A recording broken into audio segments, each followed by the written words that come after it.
Hello viewers, welcome to জ্ঞান সমগ্র।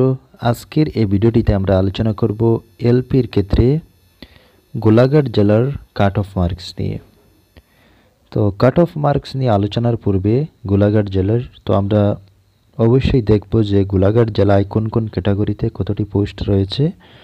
তো সেই পোস্ট অনুযায়ী আমরা কাট অফ মার্কের একটি অ্যানালাইসিস করব।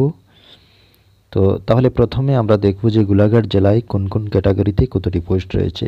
তো আনরিজার্ভের ক্ষেত্রে গোলাঘাট জেলায় পোস্ট রয়েছে টোটাল 101টি, ওবিসি এমওবিসি রয়েছে টোটাল 26 পোস্ট, এসসি রয়েছে 12টি, এসটিপি এখানে কোনো ধরনের পোস্ট নেই, এসটি হিলস রয়েছে 19টি, পিডাব্লিউডি 13টি, আর টি ট্রাইবস রয়েছে 22টি, টোটাল 193টি পোস্ট রয়েছে গোলাঘাট জেলায়।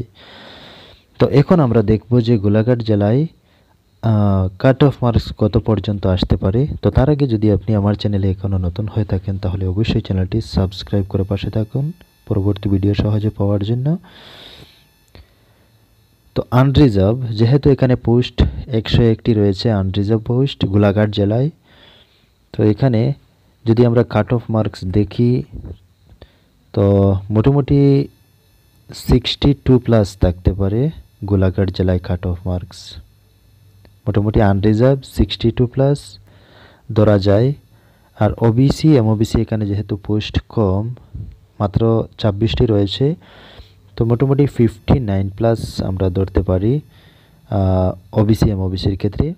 এসসি 12টি পোস্ট, তো এখানে মোটামুটি 56+ যারা রয়েছেন তারা এখানে মেরিট লিস্টে স্থান পাওয়ার সম্ভাবনা রয়েছে। আর এসটি প্লেন তো নেই, এসটি হিলস, তো এটি মোটামুটি 53 অবধি আমরা ধরতে পারি, যেহেতু এখানে পোস্ট 19টি।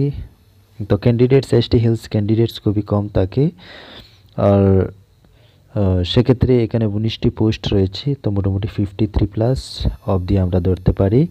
আর পিডব্লিউডি এবং টি ট্রাইবস এগুলি কিন্তু ক্যান্ডিডেটসের উপর নির্ভর করে। তো আমরা এখন দেখব যে আনরিজার্ভের ক্ষেত্রে 62+ থাকতে পারে গোলাঘাট জেলায়। আর ওবিসি এমওবিসির ক্ষেত্রে 26 পোস্ট রয়েছে, তো সেখানে 59+ বা তার একটু সামান্য নিচে নামতেও পারে। এসসি 12টি পোস্ট রয়েছে, তো সেখানে 56+ অবধি আসতে পারে।